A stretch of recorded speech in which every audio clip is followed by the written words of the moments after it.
Hello students. इस video में हम एमपी बोर्ड 2026 के बोर्ड एग्जाम्स के पेपर के 1 मार्क्स के क्वेश्चंस को सॉल्व करेंगे। जैसा आप सभी जानते हैं, एमपी बोर्ड में 1 मार्क्स के 5 टाइप के क्वेश्चंस आते हैं।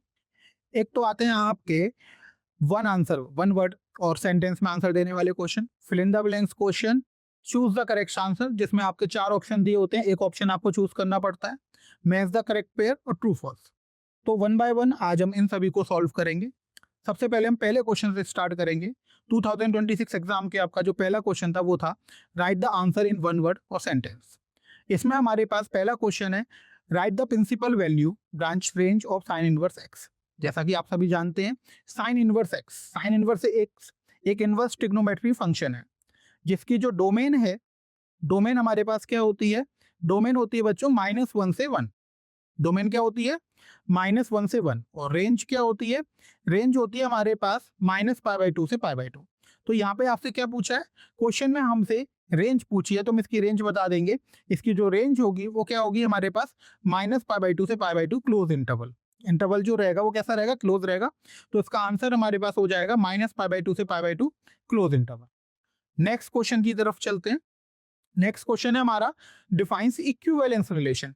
हमसे क्या पूछ रहा है, वो इक्विवेलेंस रिलेशन को डिफाइन करना है। आप जानते हैं इक्विवेलेंस रिलेशन क्या होता है, एक ऐसा रिलेशन जो रिफ्लेक्सिव भी होता है, सिमेट्रिक भी होता है, ट्रांजिटिव भी होता है। रिफ्लेक्सिव भी होता है, सिमेट्रिक भी होता है और ट्रांजिटिव भी होता है। उस रिलेशन को हम क्या बोलते हैं, इक्विवेलेंस रिलेशन बोलते हैं। अब एग्जाम में आप डेफिनेशन कैसे लिखेंगे, आप डेफिनेशन लिखेंगे a relation R on set A, a relation R on set A is called an equivalence relation if R is reflexive, symmetric and transitive। Clear हुआ आपको इतना? ठीक है, अब नेक्स्ट क्वेश्चन की तरफ चलते हैं बच्चों। नेक्स्ट क्वेश्चन है हमारे पास right the minimum value of, हमें एक फंक्शन दे रखा है, फंक्शन यहाँ पे दे रखा है हमें 1 - x + x² अपॉन में 1 + x + x², जहां पर x रियल दे रखा है। हमें ये बात ध्यान रखनी है यहाँ पर कि x कैसा दे रखा है, रियल दे रखा है। हमें इसकी मिनिमम वैल्यू निकालनी है। अब मिनिमम वैल्यू निकालने के लिए हम क्या करेंगे, हम लेट कर लेंगे इस फंक्शन को y के बराबर। तो हमने y इक्वल्स टू मान लिया 1 - x + x² अपॉन में 1 + x + x², ये मान लिया। अब इसको सॉल्व करने के लिए हम क्या करेंगे, क्रॉस मल्टीप्लाई कर देंगे। क्रॉस मल्टीप्लाई करने पर हमें मिलेगा y + xy + x²y, ये मिल जाएगा, y का इंटू इन तीनों में होगा, इक्वल्स टू में हमें क्या मिलेगा 1 - x + x²। अब इन सबको हम एक साइड ले जाएंगे, इन तीनों टर्म्स को हम इधर शिफ्ट करेंगे तो ये हमारे पास बन जाएगा x²y - x²। x²y ये ना, -x² इधर आकर ये नेगेटिव का हो गया, प्लस xy + x, ये इधर से xy आ गया, -x जब उधर जाएगा तो किसका बन जाएगा, प्लस का बन जाएगा, प्लस y - 1 = 0। अभी हम देखेंगे कि x में क्वाड्रेटिक बन गई है, x² y - 1 plus x y + 1 plus y - 1 = 0। अभी x में क्वाड्रेटिक बन गई है। x में क्वाड्रेटिक इक्वेशन आप जानते हैं क्या होती है, ax² + bx + c, यही होती है। तो यहाँ पर a क्या होता है, x² का कोफिशिएंट। तो a की वैल्यू बच्चों यहाँ पे कितनी हो गई, y - 1। a की वैल्यू क्या हो गई हमारे पास, y - 1। b क्या होता है, x का कोफिशिएंट, यहाँ पे x का कोफिशिएंट कितना है, y + 1, तो b की वैल्यू हो गई y + 1, और जो कांस्टेंट पार्ट होता है वो हमारे पास c होता है, तो c की वैल्यू हमारे पास हो गई यहाँ पे y - 1। अब हम देखेंगे कि क्वेश्चन में हमें दे रखा है कि x की वैल्यू रियल है। अब रियल है तो इसका मतलब है कि इस इक्वेशन के जो रूट्स होंगे वो कैसे होंगे, रियल होंगे। अब रूट्स अगर रियल होंगे तो इसका जो डिस्क्रिमिनेंट होगा वो कैसा होगा, पॉजिटिव होगा, ग्रेटर देन इक्वल टू 0 होगा। इतनी बात आप लोगों को समझ में आई। अब डिस्क्रिमिनेंट का फॉर्मूला क्या होता है, b² - 4ac। b² - 4ac की जो वैल्यू होगी वो ग्रेटर देन इक्वल्स टू क्या होगी, 0 होगी। अब b² की वैल्यू रख दो, तो b² कितना है हमारे पास, y + 1, y + 1 का होल स्क्वायर -4 × a की वैल्यू कितनी है, y - 1, c की वैल्यू कितनी है, y - 1, greater than equals to 0। इतना क्लियर हुआ।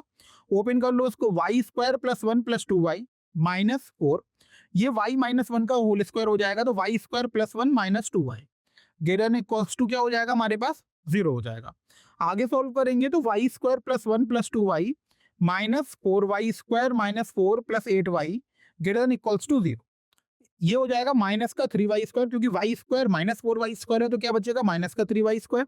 2y + 8y है तो ये हमारे पास बचेगा 10y, 1 - 4 बचेगा -3 ग्रेटर देन इक्वल टू 0। अभी हमारे पास अगर हम माइनस का इंटू कर देंगे तो 3y² - 10y + 3 हो जाएगा। माइनस से साइन ऑफ इनइक्वालिटी चेंज हो जाएगा, ये हमारे पास हो जाएगा <0।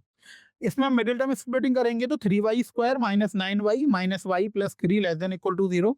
तो ये हमारे पास अगर हम 3y कॉमन ले लेंगे तो y minus 1 minus sign common ले लेंगे तो सॉरी y माइनस 3 आएगा, यहाँ पे भी हम कॉमन ले लेंगे तो y minus 3 less than equal to 0। अब यहाँ से अगर हम सॉल्व करेंगे तो y माइनस 3 अगर हम कॉमन लेते हैं तो ये हमारे पास बच जाएगा 3y minus 1 less than equal to 0। अगर हम इसको 0 के बराबर इक्वेट करेंगे बच्चों तो ये y माइनस 3 इक्वल टू 0, तो y की वैल्यू कितनी आ गई 3, और इधर हो गया हमारे पास 3y माइनस 1 इक्वल टू 0, तो y की वैल्यू कितनी आ गई 1/3। तो 2y की वैल्यू आ गई। नंबर लाइन पर हम इन वैल्यूज को पुट कर लेंगे। नंबर लाइन पर अगर हम पुट करेंगे तो ये हो जाएगा 1/3 3 इन्फिनिटी और माइनस इन्फिनिटी। अब हम देखेंगे कि किस इंटरवल में हमारे पास वैल्यू फंक्शन की पॉजिटिव मिलेगी और किस में नेगेटिव मिलेगी। 3 से बड़ी कोई वैल्यू अगर हम लेते हैं, 3 से बड़ी वैल्यू जैसे हम 6 ले लेते हैं, तो 6 के लिए ये फंक्शन जो है वो पॉजिटिव वैल्यू देगा। आप यहाँ पे पुट करके देखेंगे तो वैल्यू कैसी देगा, पॉजिटिव देगा। 1/3 से 3 के लिए अब ऑल्टरनेट चलेंगे तो इधर पॉजिटिव है तो नेगेटिव, फिर पॉजिटिव। हमें यहाँ पे इक्वेशन की वैल्यू चाहिए नेगेटिव, इक्वेशन की वैल्यू हमें कैसी चाहिए, नेगेटिव। तो ये वाला पार्ट हम चूज कर लेंगे। इक्वल्स टू का साइन लग रहा है तो कॉर्नर वैल्यूज भी इंक्लूड हो जाएंगी, यानी यहाँ पर जो y की वैल्यू है बिलोंग करेगी 1/3 से 3 तक। यानी इस फंक्शन की जो मिनिमम वैल्यू है हमारे पास वो कितनी हो जाएगी 1/3 और मैक्सिमम वैल्यू कितनी हो जाएगी 3। जो हमारे पास गिवन फंक्शन दे रखा है इसकी मिनिमम वैल्यू हमारे पास आएगी 1/3। तो हमसे मिनिमम वैल्यू पूछिए तो उसका आंसर क्या हो जाएगा 1/3 हो जाएगा। क्लियर हुआ आप लोग? चलिए अब अगले क्वेश्चन पे चलते हैं। अगला क्वेश्चन हमसे क्या कह रहा है, अगला क्वेश्चन कह रहा है राइट द जनरल सॉल्यूशन। हमें जनरल सॉल्यूशन लिखना है डिफरेंशियल इक्वेशन का। डिफरेंशियल इक्वेशन यहाँ पर हमें क्या दे रखी है बच्चों, ये दे रखी है हमें dx/dy plus p1x equals to q1, ये दे रखी है हमें। अब यहाँ पर हमें पता है कि जो p1 और q1 है वो किसके फंक्शन होंगे, वो y के फंक्शन होंगे, क्योंकि इक्वेशन जो है वो dx/dy के फॉर्म की है। तो यहाँ पर y के फंक्शन होंगे या फिर कांस्टेंट होंगे। अब अगर हम इसका इंटीग्रेटिंग फैक्टर निकालेंगे तो इंटीग्रेटिंग फैक्टर क्या आएगा, e की पावर इंटीग्रेशन p1 dy, यही आ जाएगा। अब जनरल सॉल्यूशन जो इसका होगा वो होगा x dot integrating factor equals to whole integration q1 जो यहाँ पर है डॉट इंटीग्रेटिंग फैक्टर इस पूरे का इंटीग्रेशन y के रेस्पेक्ट में प्लस c। अब यहाँ पर हम क्या करेंगे, इंटीग्रेटिंग फैक्टर की वैल्यू रख देंगे। इंटीग्रेटिंग की अगर हम फैक्टर की वैल्यू रखेंगे तो x डॉट e की पावर इंटीग्रेशन p1 dy यही हो जाएगा equals to whole integration q1 dot e की पावर इंटीग्रेशन p1 dy इस पूरे का integration with respect to y plus c। तो ये हमारे पास इसका क्या निकल कर आएगा, जनरल सॉल्यूशन निकल कर आएगा। देखिए आंसर में भी आपको यही दे रहा है। क्लियर हुआ आपको? चलिए अगले पार्ट की तरफ चलते हैं। अगला पार्ट हमसे कह रहा है कि if E and F are independent event. यहाँ पे हमसे क्या कह रहा है कि वो E और F कैसे इवेंट है, इंडिपेंडेंट इवेंट है। तो हमें probability of E intersection F निकालना। यहाँ पर E और F जो है वो इंडिपेंडेंट इवेंट है, तो हमें क्या निकालना है, प्रोबेबिलिटी निकालनी है E इंटरसेक्शन F की। तो एक फॉर्मूला होता है, आपको याद रखना है कि जब भी दो हमारे पास इवेंट इंडिपेंडेंट होते हैं, जैसे E और F इंडिपेंडेंट इवेंट है, तो इनके जो इंटरसेक्शन का फॉर्मूला होता है वो होता है probability of E into probability of F। ठीक है, इंडिपेंडेंट इवेंट में ये फॉर्मूला हमेशा वर्क करेगा, क्योंकि दो फंक्शन जब हम इंडिपेंडेंट प्रूफ करते हैं तो हम यही प्रूफ करके दिखाते हैं कि probability of E into probability of F, अगर probability of E intersection F के बराबर है तो फंक्शन कैसे हो जाएंगे, इंडिपेंडेंट हो जाएंगे। अब फंक्शन इंडिपेंडेंट है तो probability of E intersection F किसके बराबर हो जाएगा, probability of E into probability of F के बराबर हो जाएगा। चलिए अब अगला क्वेश्चन देखते हैं। 6 पार्ट इस क्वेश्चन। 6 पार्ट हमसे कह रहा है कि right the equation of a line in Cartesian form. हमें कार्टेशियन फॉर्म में लिखना है। दो फॉर्में होती हैं लाइन की इक्वेशन लिखने की, एक तो वेक्टर फॉर्म होती है और दूसरी होती है कार्टेशियन फॉर्म। अब वो कह रहा है कि जो लाइन है वो किस पॉइंट से पास होकर जा रही है, तो लाइन के जो पॉइंट से पास होकर जा रही है वो है हमारे पास x1, y1, z1। ठीक, और लाइन की जो डायरेक्शन कोसाइन दे रखे हैं, डायरेक्शन कोसाइन की हमें वैल्यू दे रखी है l, m, n। तो ये फॉर्मूला है, आप सभी को पता है, जब भी लाइन किसी फिक्स पॉइंट से पास होकर जाती है और उसके डायरेक्शन कोसाइन दे रखे होते हैं तो लाइन की इक्वेशन क्या होती है, x minus x1 upon l equals to y minus y1 over m equals to z minus z1 over m, जो कि यहाँ पर लिख रहे हैं। तो ये फॉर्मूला है, फॉर्मूला आपको याद करना था। बहुत ही ईजी क्वेश्चन था, फॉर्मूले बेस्ड क्वेश्चन था। ठीक है, अब लास्ट पार्ट आता है। वन वर्ड में 7 क्वेश्चन आए थे तो हम 7 पार्ट पर आ गए। देखिए, right the value of definite integral का क्वेश्चन है, 1 से 3 लिमिट और dx हमें निकालना। ठीक है, 1 से 3। अब dx लिख रहा है तो उसको हम 1 डॉट dx लिख सकते हैं। 1 का इंटीग्रेशन क्या होगा, 1 का इंटीग्रेशन x होता है, क्योंकि यहाँ पे x की पावर 0 हो गया। अब डेफिनेट इंटीग्रल है, लिमिट लग गई तो 1 से 3 लिमिट लगेगी। अब एक बार हम इसमें अपर लिमिट पुट करेंगे तो 3 हो गया, माइनस साइन लगाएंगे, लोअर लिमिट पुट करेंगे तो इसकी वैल्यू कितनी आ जाएगी हमारे पास, 2 आ जाएगी।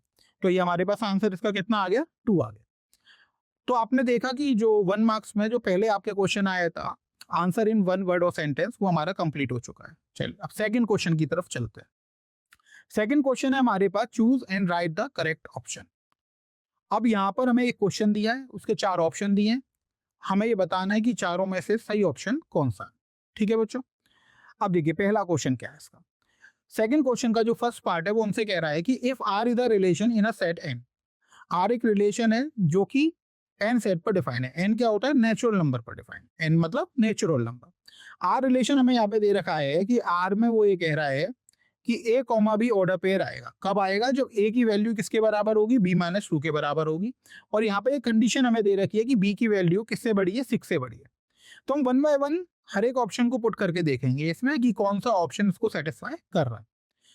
अब देखिए इसमें पहली बात तो ये है कि बी की वैल्यू 6 से बड़ी है। पहले ऑप्शन में जो बी की वैल्यू है वो 4 है, क्योंकि 2,4 दे रखा है। अब बी की वैल्यू यहाँ पे 4 है जो कि 6 से बड़ी नहीं है, तो पहला ऑप्शन तो पहले ही नेग्लेक्ट कर देंगे, इसको हम चेक भी नहीं कर, क्योंकि टाइम भी तो बचाना है हमें बोर्ड एग्जाम में। ठीक है, अगले वाले पे चले 3,8। अब 3,8 हमें दे रखा है, तो इसके हिसाब से अगर हम 3,8 लेंगे तो यहाँ पे ए की वैल्यू 3 हो गई और बी की वैल्यू क्या हो गई, 8 हो गई। अब अकॉर्डिंग टू कंडीशन हमें क्या दे रखा है कि ए की वैल्यू बी माइनस 2 के बराबर होनी चाहिए। यहाँ पे इसको पुट कर दो, 3 इक्वल्स टू 8 माइनस 2, तो ये हमारे पास आ गया 3 इक्वल्स टू 6, जो कि गलत रिलेशन। तो यानी ऑप्शन बी भी इसका गलत हो गया। अब हम ऑप्शन सी को चेक करेंगे। ऑप्शन सी में हमें क्या दे रखा है, 6,8, यानी ए की वैल्यू हो गई, ये बी की वैल्यू हो गई। अब यहाँ पर अगर हम पुट करेंगे, ए की जगह हमने 6 रखा, बी की जगह 8 माइनस 2, तो ये 6 इक्वल्स टू 6 आ गया, सही आ गया। यानी ऑप्शन सी सेटिस्फाई कर गया। तो उसका करेक्ट आंसर कौन सा है, ऑप्शन सी। आंसर में भी हमें क्या दे रखा है, option C is the correct answer. Next question की तरफ चलते हैं। नेक्स्ट क्वेश्चन हमसे क्या कह रहा है, वो ये कह रहा है if A and B are symmetric matrix. A और बी हमारे पास कैसी मैट्रिक्स है, सिमेट्रिक मैट्रिक्स है। अब आप सभी को पता है कि हमारे पास A and B symmetric matrix है। अब सिमेट्रिक मैट्रिक्स है तो सिमेट्रिक मैट्रिक्स का मतलब क्या होता है, सिमेट्रिक मैट्रिक्स का मतलब होता है एक ऐसी मैट्रिक्स जिसका ट्रांसपोज उसी के बराबर होता है।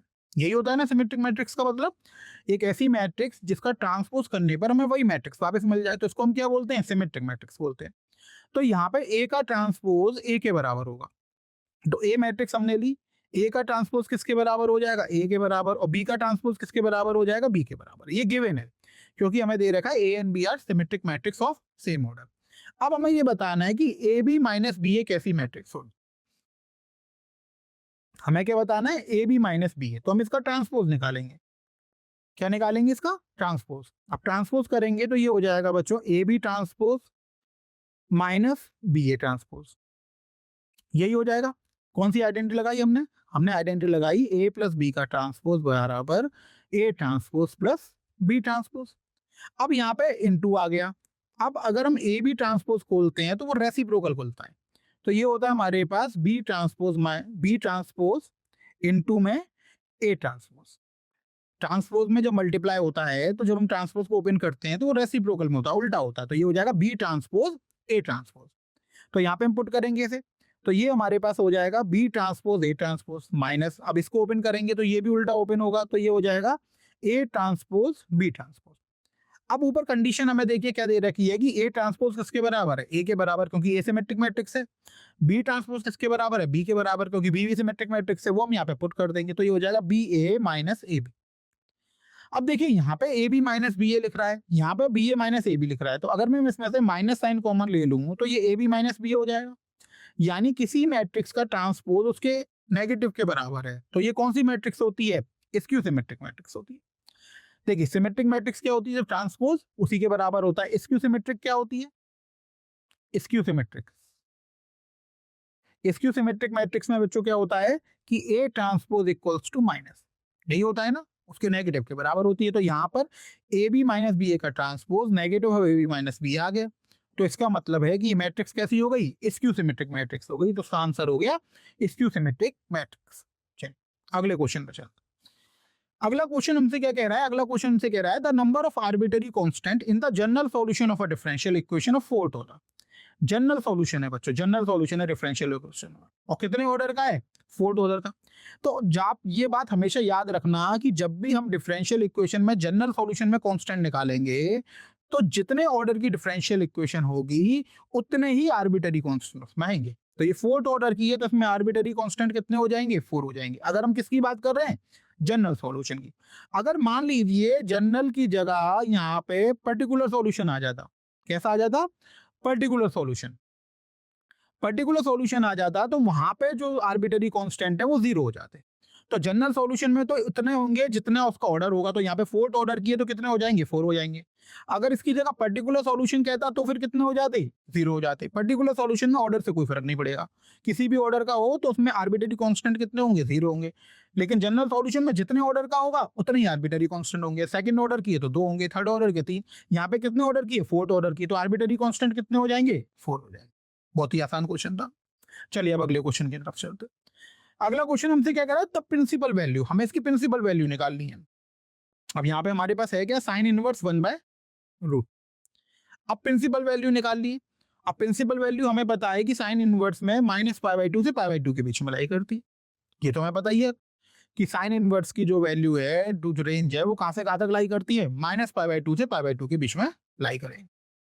अब देखिए हम यहाँ पे देखेंगे तो हम इसको ऐसे लिख सकते हैं, साइन इनवर्स 1/√2 साइन में किसकी वैल्यू होती है? π/4 की। तो हम इसके लिए π/4 लिख सकते हैं। तो यहाँ से हमारे पास वैल्यू क्या निकल कर आ जाएगी? π/4 निकल कर आ जाएगी। तो इसकी जो प्रिंसिपल वैल्यू है वो क्या निकल कर आएगी? π/4 निकल कर आएगी। तो इसका आंसर क्या हो गया हमारे पास? बी ऑप्शन हो गया, π/4। चलिए अगले पार्ट की तरफ चलते हैं। अगला पार्ट हमसे कह रहा है if A is a invertible matrix of order 2। ए जो है वो इन्वर्टिबल मैट्रिक्स है, यानी इसका इनवर्स एग्जिस्ट कर रहा है। तो हमें क्या निकालना है? डिटरमिनेंट ऑफ ए इनवर्स निकालना है। आप सभी को बच्चों ये बात पता है कि जब हम किसी मैट्रिक्स में उसके इनवर्स का इनटू करते हैं तो हमें क्या मिलता है? आइडेंटिटी मैट्रिक्स मिलता है। ये आप सभी को पता है। तो अगर मैं ऐसे लिख दूं कि ए इंटू ए इनवर्स बराबर आई, तो एक का डिटरमिनेंट भी बराबर होगा determinant of A into A inverse बराबर determinant of I, identity matrix. अब डिटरमिनेंट ऑफ ए बी का हमें फॉर्मूला पता है कि अगर डिटरमिनेंट ऑफ ए बी हम निकालते हैं तो बराबर होता है determinant of A into determinant of B. तो ये हो गया determinant of A into determinant of A inverse बराबर डिटरमिनेंट ऑफ आई कितना हो गया? 1। आई आइडेंटिटी एलिमेंट होती है, उसका डिटरमिनेंट हमेशा क्या निकल कर आता है? 1 निकल कर आता है। अब मैं अगर यहाँ से डिटरमिनेंट ऑफ ए इनवर्स निकालूं तो वो क्या हो जाएगा? 1 अपॉन डिटरमिनेंट ऑफ ए हो जाएगा। तो इसको मैं ऐसे भी तो लिख सकते हैं, determinant of A inverse is equals to 1 upon determinant of A. या तो आप सिंबल बना दीजिए डिटरमिनेंट का, या डी लिख दीजिए, कुछ भी आप लिख सकते हैं। तो अब हम यहाँ पे देखेंगे कि डिटरमिनेंट ऑफ ए इनवर्स कितना निकल कर आ गया? 1 अपॉन डिटरमिनेंट ऑफ ए। कौन सा पार्ट मैच कर रहा है? ऑप्शन बी मैच कर रहा है। ऑप्शन बी तो मैच कर रहा है, तो इसका आंसर क्या हो गया? Option B. ठीक है बच्चों, क्लियर हुआ? चलिए आगे चलो। 6 पार्ट इसका। 6 पार्ट हमसे क्या कह रहा है? हमें इसकी वैल्यू निकालनी है। अब वैल्यू में हमें दे रखा आई डॉट जे क्रॉस के, आई डॉट जे क्रॉस के, ये दे रखा है बच्चों। फिर हमें क्या दे रखा है? प्लस का साइन लगा रखा है, जे डॉट आई क्रॉस के, फिर के डॉट आई क्रॉस जे। अब यहां पे हमें रूल पता होने चाहिए। हमें ये पता है कि आई क्रॉस जे की वैल्यू कितनी होती है? के। जे क्रॉस के की वैल्यू कितनी होती है? आई। और के क्रॉस आई की वैल्यू कितनी होती है? जे। ये आपको याद रखना पड़ेगा।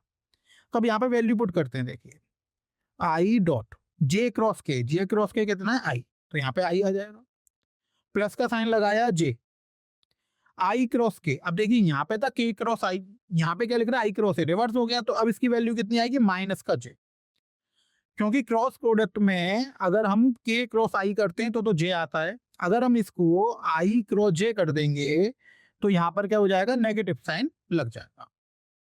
आगे बढ़े, प्लस के डॉट आई क्रॉस जे, इसकी वैल्यू कितनी होगी? के। अब डॉट प्रोडक्ट का भी रूल होता है कि आई डॉट आई 1 होता है, जे डॉट जे 1 होता है, के डॉट के 1 होता है। तो आई डॉट आई कितना हो गया? 1। माइनस साइन बाहर आ गया, जे डॉट जे कितना हो गया? 1। के डॉट के कितना हो गया? 1। इस 1 से 1 कैंसिल आउट हो गया, तो आंसर क्या आ गया हमारे पास? 1। यानी जो क्वेश्चन दे रखी थी इसका आंसर हमारे पास क्या आ गया? 1। तो कौन सा ऑप्शन मैच कर रहा है? C option. तो इसका ऑप्शन हो गया सी। चलिए अब थर्ड टाइप के क्वेश्चन पर आते हैं। थर्ड टाइप के जो आपके क्वेश्चन एग्जाम में आए थे वो थे फिल इन द ब्लैंक्स। ठीक है, अब हमें ब्लैंक्स फिल करने हैं।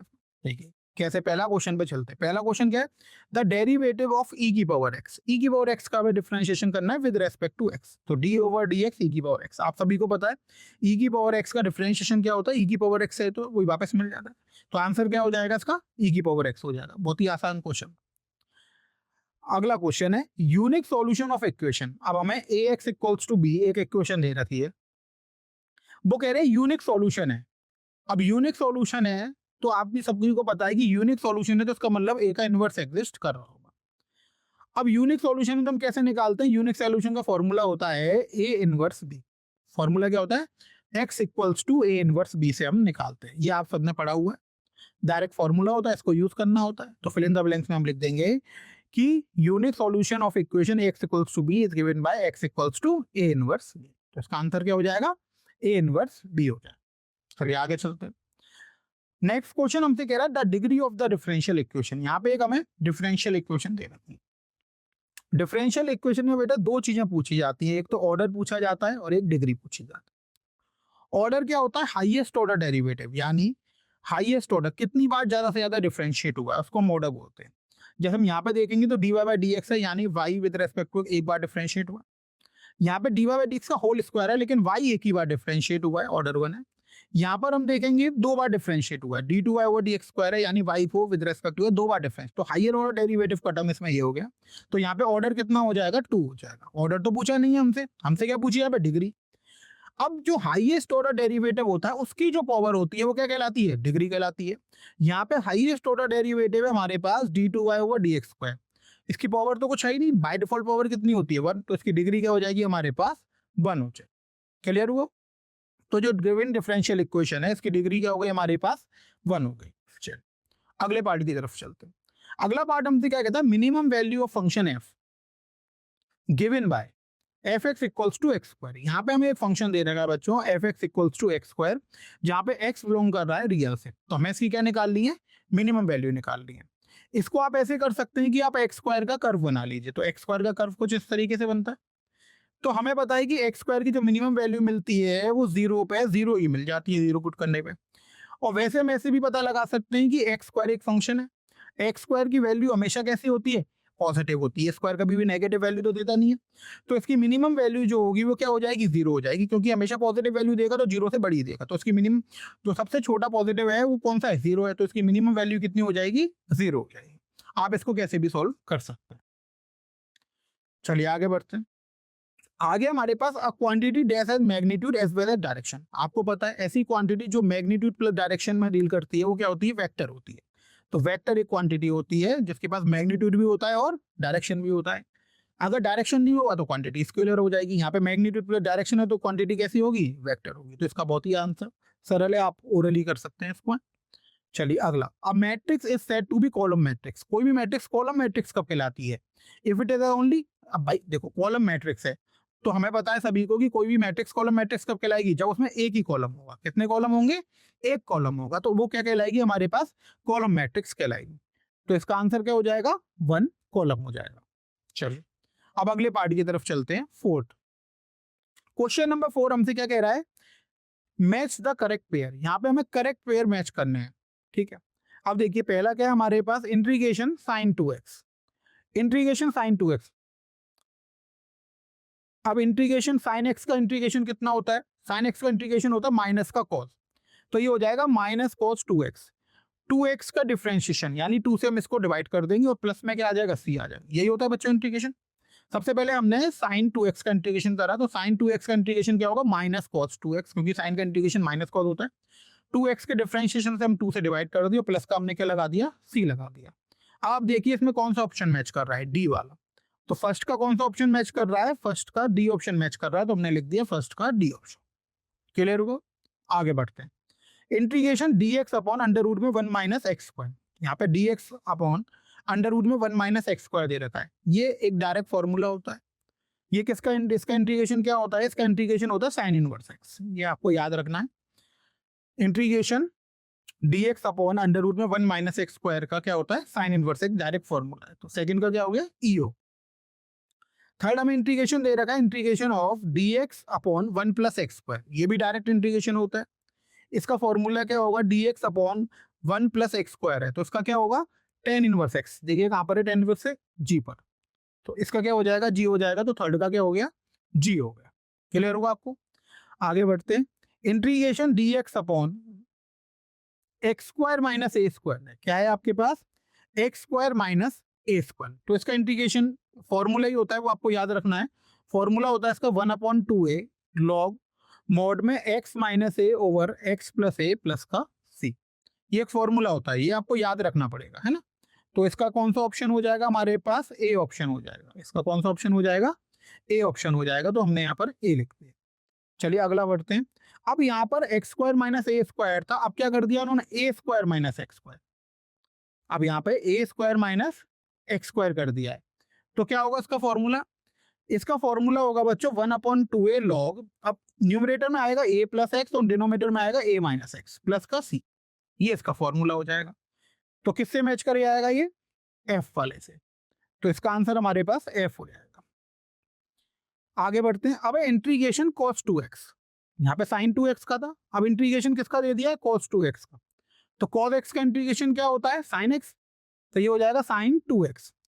2x के 2 से हमारे पास डिवाइड हो जाएगा, प्लस में क्या आ जाएगा, c आ जाएगा। तो कौन सा ऑप्शन मैच कर रहा है, देखिए बी ऑप्शन इसका मैच कर रहा है। तो इसका कौन सा ऑप्शन हो जाएगा, बी। तो 6 पार्ट का हो जाएगा बी ऑप्शन। लास्ट पार्ट हमसे कह रहा है इंटीग्रेशन रूट के अंदर A square minus x square DX, root के अंदर A square minus x square DX, हमें इसका इंटीग्रेशन करना है। ये भी फॉर्मूला होता है, फॉर्मूला आपको याद करना पड़ेगा, ठीक है। फॉर्मूला हम लिख लेते हैं। इसका फॉर्मूला क्या होता है, इंटीग्रेशन अंडर रूट में A square minus x square DX. इसका इंटीग्रेशन क्या होता है हमारे पास, x/2 अंडर रूट में A square minus x square, क्या होता है x/2 अंडर रूट में A square minus x square. या तो आप इसको याद कर सकते हैं, या फिर आप ये भी कर सकते हैं कि देखिए एक ऑप्शन बचा सी, बाकी सब तो फिल हो गए, तो सेवेंथ का हमारे पास क्या होगा, सी होगा। और अगर और कहीं आ जाता है तो आपको याद भी करना पड़ेगा। तो याद करने के लिए x/2 अंडर रूट में A square plus x square plus A square by 2 sine inverse X by A plus का सी। आप इसको याद भी कर सकते हैं, जैसे आपको कन्वीनियंट लगे आप वैसे इसको सॉल्व कर सकते हैं। क्लियर हुआ आपको, समझ में आ गया। चलिए अब फिफ्थ क्वेश्चन की तरफ चलते हैं। फिफ्थ क्वेश्चन है हमारे पास ट्रू एंड फॉल्स, ठीक है। अब हमें ये बताना है कि जो गिवन स्टेटमेंट है वो ट्रू है या फॉल्स। देखिए पहला क्या है इसमें, multiplication of diagonal matrix of same order will be communicated. वो ये कह रहा है कि अगर डायगोनल मैट्रिक्स हैं सेम ऑर्डर के, अगर हम उनका मल्टीप्लाई कर दें तो वो कम्युनिकेटिव होंगी। कम्युनिकेटिव का मतलब क्या होता है कि जैसे दो मैट्रिक्स हमने ले ली तो a into B, B into A के बराबर होना चाहिए। ये किसका मतलब होता है, कम्युनिकेटिव का। कम्युनिकेटिव का मतलब क्या होता है कि a मल्टीप्लाई बी बराबर बी मल्टीप्लाई ए, ठीक है। तो एक एग्जांपल ले लेते हैं, हम एक मैट्रिक्स ले लेते हैं a1 0 0 a2, ये हमने a मैट्रिक्स ले ली। एक दूसरी मैट्रिक्स हम ले लेते हैं b1 0 0 b2, हमने डायगोनल मैट्रिक्स ही लेनी है क्योंकि डायगोनल मैट्रिक्स नहीं रखा है। अब हम यहाँ पे ए बी करते हैं बच्चों, ए बी निकालते हैं। तो a1 0 0 a2, b1 0 0 b2, यही हो जाएगा, ठीक है। मल्टीप्लाई करते हैं, देखिए a1 b1 इसका इसमें मल्टीप्लाई करेंगे, 0 का 0 में करेंगे तो प्लस क्या आ जाएगा, 0 आ जाएगा। अब a1 का 0 में करेंगे तो 0, b1 b2 का 0 में करेंगे तो 0। सेम यहाँ पर 0 इंटू b1 0, a2 इंटू 0 0, 0 पे 0 हो जाएगा और ये हो जाएगा a2 b2। तो यहाँ पर हम देखेंगे क्या निकल कर आ गया हमारे पास, a1 b1 0 0 a2 b2। यानी जब हमने डायगोनल मैट्रिक्स का इंटू करा तो उसके डायगोनल एलिमेंट मल्टीप्लाई हो गए। a1 का b1 से इंटू हो गया, a2 का b2 से हो गया। अब देखिए b कॉमा ए करके देख लीजिए। अब हम बी ए करेंगे तो हमने लिखा b1 0 0 b2 a1 0 0 8, ठीक है बच्चों। अब इसका मल्टीप्लाई करते देखिए, तो मल्टीप्लाई करेंगे तो b1 का a1 में होगा b1 a1, 0 का 0 में होगा प्लस का 0, ये हो जाएगा। b1 का 0 में होगा 0, 0 का a2 में होगा तो 0, 0 का a1 में होगा 0, b2 का 0 में होगा 0, यहाँ पे 0 का 0 में होगा 0 प्लस b2 a2, ये हो जाएगा। तो ये हमें क्या मिल गया बच्चों, ये मिल गया हमें b1 a1 0 0 b2 a2। तो आप देखिए कि ये दोनों जो है वो सेम आ गए, इनका कोई डिफरेंस तो है नहीं, क्योंकि हम a1 b1 को b1 a1 तो लिख ही सकते हैं, मल्टीप्लाई में कोई फर्क तो पड़ता नहीं। तो हमारे पास सेम आ गया, यानी ए भी किसके बराबर आ गया, बी के बराबर आ गया। कब? जब डायगोनल मैट्रिक्स है।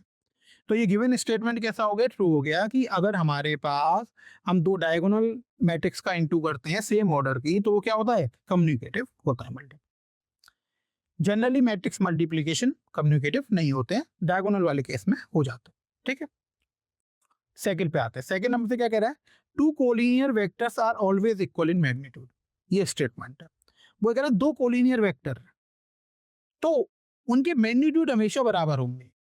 देखिए अब हमारे पास यहाँ पे वेक्टर कैसे दे रखे, कोलिनियर। कोलिनियर का मतलब होता है पैरेलल वेक्टर, यही तो होता है। अब ऐसा क्या जरूरी है कि पैरेलल वेक्टर के मैग्नीट्यूड सेम हो? मान लीजिए कि एक वेक्टर मैंने ये बनाया ए वेक्टर, दूसरा वेक्टर मैंने ये बना दिया बी वेक्टर। अब इनके डायरेक्शन सेम है, डायरेक्शन सेम है तो पैरेलल वेक्टर है, लेकिन इन दोनों के मैग्नीट्यूड अलग अलग है। तो ऐसा कोई कंपलसरी कंडीशन नहीं है कि दो पैरेलल वेक्टर या कोलिनियर वेक्टर हमेशा सेम मैग्नीट्यूड के हो, अलग अलग भी हो सकते हैं। लाइन ऑफ सपोर्ट सेम होती है उनकी, यानी वो एक लाइन के पैरेलल होते हैं, बस ये कंडीशन होती है। तो ये फॉल्स स्टेटमेंट हो गया, ऐसा कोई कंपलसरी नहीं है कि उनके मैग्नीट्यूड भी सेम हो। Next part, every differentiable function is continuous but the converse is not. वो ये कह रहा है हर एक डिफरेंशियल फंक्शन कंटिन्यूअस होगा लेकिन कन्वर्स ट्रू नहीं है। बात सही है गलत है? बिल्कुल सही। जो हर एक डिफरेंशियल फंक्शन होता है वो कंटिन्यूअस होता ही होता है, लेकिन कन्वर्स ट्रू नहीं है। अगर कोई फंक्शन कंटिन्यूअस है तो ऐसा कोई जरूरी नहीं है कि वो डिफरेंशिएबल भी हो। अगर वो L S D equals to R S D की कंडीशन को फॉलो करेगा तो वो डिफरेंशिएबल होगा, अदरवाइज नहीं होगा। एग्जाम्पल कैसे दे सकते हैं आप, जैसे आप f x equals to mod x ले लीजिए। अब हमें पता है कि मॉड एक्स जो फंक्शन होता है वो कंटिन्यूअस होता है। मॉड एक्स फंक्शन क्या होता है, कंटिन्यूअस, लेकिन वो जीरो पे नॉट डिफरेंशिएबल होता है, क्योंकि जीरो पे हमें शार्प पॉइंट मिलता है, कॉर्नर मिलता है। तो हर एक डिफरेंशिएबल फंक्शन कंटिन्यूअस होगा लेकिन इनवर्स ट्रू नहीं होगा। एग्जांपल आपके सामने, मॉड एक्स कंटिन्यूअस होता है लेकिन डिफरेंशिएबल नहीं होता। तो ये स्टेटमेंट बिल्कुल ट्रू है। चलिए आगे बढ़ते हैं। फोर्थ, ट्रू फॉल्स का फोर्थ पार्ट है हमारे पास, if A and B are two event such that probability of A not equal to 0। यहाँ पे हमें दे रखा है ए और बी दो इवेंट है, probability of A not equal to 0। दूसरी कंडीशन हमें दे रखी है probability of B by A की वैल्यू कितनी है, 1 है। तो वो कह रहा है कि ये तभी ट्रू होगा जब ए की वैल्यू किसके बराबर होगी, 5 के बराबर होगी। देखिए probability of B by A, तो हम कैसे लिखेंगे, probability of B intersection A upon probability of A, ये 1 के बराबर हो गया। तो हम यहाँ पे कह सकते हैं कि probability of B intersection A किसके बराबर है, प्रोबेबिलिटी ऑफ ए के बराबर है। तो ये कंडीशन कब ट्रू होगी बताइए, probability of A intersection B किसके बराबर है, प्रोबेबिलिटी ऑफ ए के बराबर है। तो ये कंडीशन कब ट्रू होगी, ये कंडीशन तब ट्रू होगी जब जो ए है वो ए के सारे एलिमेंट किस में आ जाए, बी में आ जाए, यानी ए किसका सबसेट हो जाए, बी का सबसेट हो जाए। अगर ए सबसेट हो गया बी का तो ए इंटरसेक्शन बी क्या निकल आएगा, ए निकल आएगा। तो इस केस में ए फाई तो नहीं होगा, है ना। तो ये स्टेटमेंट कैसी हो गई, फॉल्स हो गई। और दूसरी बात, अगर ए फाई के बराबर है तो प्रोबेबिलिटी ऑफ ए तो फिर 0 हो जाएगा। लेकिन यहाँ पे हमें कंडीशन क्या दे रखी है, नहीं ए अगर फाई के बराबर है तो प्रोबेबिलिटी ऑफ ए किसके बराबर हो जाएगा, 0 के। कंडीशन क्या दे रखी है, probability of A not equal to 0, तो भी ये सेटिस्फाई नहीं करेगा। तो ये स्टेटमेंट क्या है हमारे पास, फॉल्स। चलिए आगे बढ़ते हैं। Order and degree if defined, वो कह रहा है एक डिफरेंशियल इक्वेशन में ऑर्डर और डिग्री अगर वो डिफाइंड है तो हमेशा पॉजिटिव इंटीजर होती है। ये बात बिल्कुल सही है, ऑर्डर और डिग्री हमेशा क्या होती है, पॉजिटिव इंटीजर ही में ही होती है। तो ये ट्रू स्टेटमेंट है। चलिए आगे बढ़ते हैं। वो कह रहा है एक फंक्शन है एफ एक्स से वाई पर डिफाइन है, is onto if and only if range of f is equal to y. अब हमें बताया कि कोई भी फंक्शन ऑन टू कब होता है, ऑन टू तब होता है जब रेंज किसके बराबर हो जाती है, कोडोमेन के बराबर हो जाती है। जब किसी फंक्शन की रेंज कोडोमेन के बराबर हो जाएगी तो फंक्शन कैसा कहलाएगा, ऑन टू फंक्शन कहलाएगा। अब यहाँ पर हम देखेंगे कि रेंज अगर हम इस फंक्शन की निकालेंगे तो हम इसको क्या लिखेंगे, रेंज ऑफ एफ, ये तो लिखेंगे। कोडोमेन कितना यहाँ पे, अब फंक्शन जो है वो कहाँ से कहाँ पर डिफाइन है, एक्स से वाई पर डिफाइन है। तो ये वाला जो एक्स सेट है ये किसको दिखाता है, डोमेन को। वाई किसको दिखाता है, कोडोमेन को। यही तो है बच्चों। तो यहाँ पे कोडोमेन कितना हो गया, वाई हो गया। तो रेंज अगर वाई के बराबर हो जाएगी तो फंक्शन कैसा हो जाएगा, ऑन टू हो जाएगा। ये बिल्कुल स्टेटमेंट कैसा है, करेक्ट। क्लियर हुआ आपको। तो आज की इस वीडियो में हमने 2026 बोर्ड एग्जाम पेपर के 1 मार्क्स के सारे क्वेश्चनों को कवर किया है। मुझे पूरी उम्मीद है कि अब आपको ये पूरा 1 मार्क्स के जो क्वेश्चन का सॉल्यूशन है समझ में आ गया होगा। अब अगर इस तरीके का या इस टाइप का कोई क्वेश्चन इस साल भी एग्जाम में आएगा तो आप उसको इजीली सॉल्व कर लेंगे। ठीक है बच्चों, तो चलिए इसी के साथ हम इस वीडियो को समाप्त करते हैं। Thank you.